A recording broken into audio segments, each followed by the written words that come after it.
আসসালামু আলাইকুম সুপ্রশিক্ষার্থী, ষান্মাসিক সামষ্টিক মূল্যায়ন 2024, বিষয় ইসলাম শিক্ষা, শ্রেণী অষ্টম, তারিখ 10/7/2024। তো আমাদের এখানে নমুনা কোশ্চেনটা দেওয়া আছে এবং আমরা এখানে সমাধানটাও এখানে দেখবো ইনশাল্লাহ।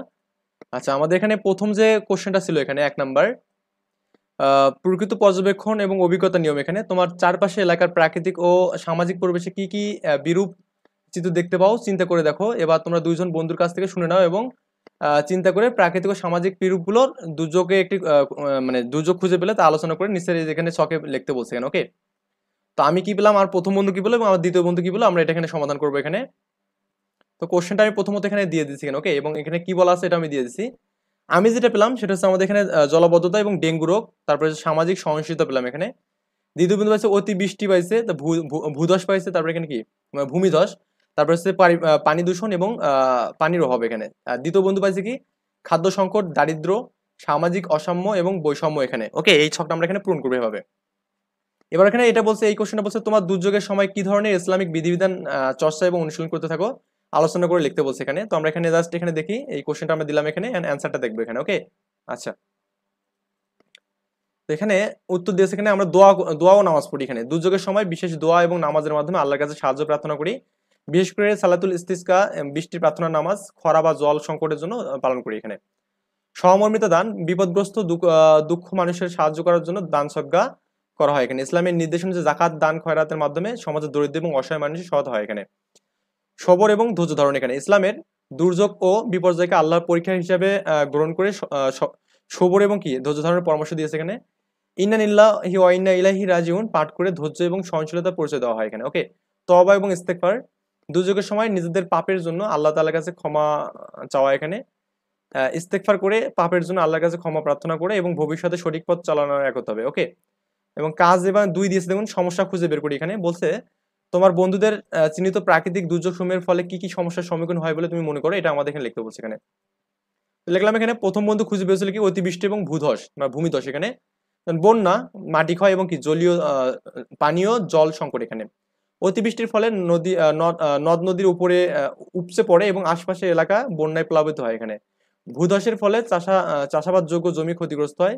বন্যার কারণে পানির জলীয় দূষিত হয়ে পড়ে এবং কি বিশুদ্ধ পানির জল পাওয়া কঠিন হয় এখানে। ওকে, পানি দূষণের অভাব এখানে। এখানে এটা কিন্তু প্রথম বন্ধুর ক্ষেত্রে ছিল। স্বাস্থ্য সমস্যা, তারপরে খাদ্য উৎপাদন হ্রাস এবং কি এখানে বলছে যে দৈনন্দিন কাজে ব্যাহত। এখানে বলছে পানি দূষণ, দূষিত পানি পান করার কারণে ডায়রিয়া, কলেরা, অন্যান্য জলবায়ু রোগ দেখা দেয়।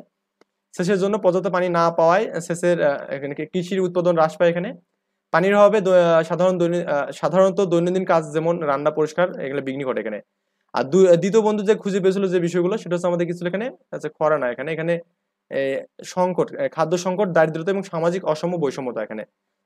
খাদ্য সংকট ও দারিদ্রতা, খাদ্যের দাম বৃদ্ধি, খাদ্য উৎপাদন কমে যাওয়ার ফলে খাদ্যের দাম বেড়ে যায়, যার ফলে দরিদ্র মানুষের জন্য ক্রয় ক্ষমতা বাইরে চলে যায় এখানে। অপুষ্টি, খাদ্য সংকটের কারণে মানুষ পর্যাপ্ত পুষ্টিকর খাদ্য পায় না, ফলে অপুষ্টি এখানে দেখা দেয় এখানে। ওকে, আচ্ছা, বেকারত্ব বৃদ্ধি, খাদ্য সংকটের কারণে কৃষি এবং সংশ্লিষ্ট খাতগুলোর কাজের সুযোগ কম থাকে, ফলে বেকারত্ব বৃদ্ধি পায় এখানে। এবং সামাজিক অসাম্য বৈষম্য এখানে।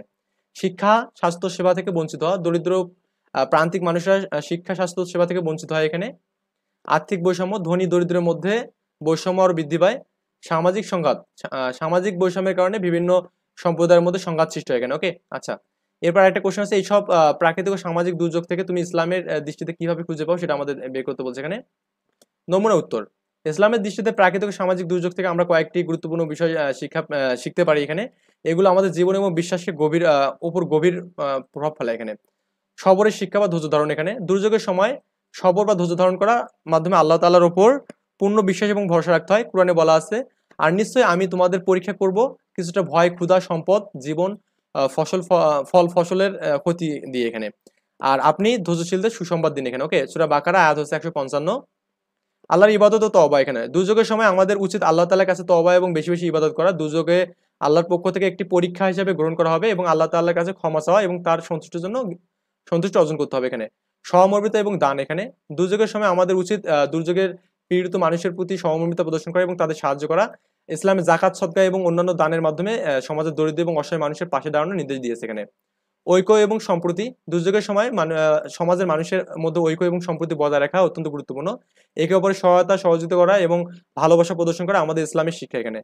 আল্লাহর সৃষ্টির প্রতি সম্মান, প্রাকৃতিক দুর্যোগের থেকে আমরা শিখতে পারি যে আমাদের উচিত আল্লাহর সৃষ্টিকে সম্মান এবং পরিবেশ রক্ষা করা, এখানে প্রাকৃতিক সম্পদের অপচয় না করা এবং পরিবেশের দূষণ থেকে বিরত থাকা, এবং এটা ইসলামের শিক্ষা এখানে। দোয়া ও নামাজের গুরুত্ব, দুর্যোগের সময় বিশেষ দোয়া নামাজের মাধ্যমে আল্লাহ তাআলার কাছে সাহায্য প্রার্থনা করা উচিত। ইসলামে সালাতুল ইস্তিসকা নামাজের মাধ্যমে বৃষ্টি প্রার্থনা করা হয় এবং আল্লাহর কাছে বিপদ থেকে মুক্তি পাওয়া হয়। ওকে, তো আমরা এখানে নেক্সট টিউটোরিয়ালে 3 থেকে শুরু করে বাকি সমস্যাগুলো সমাধান করবো ইনশাআল্লাহ।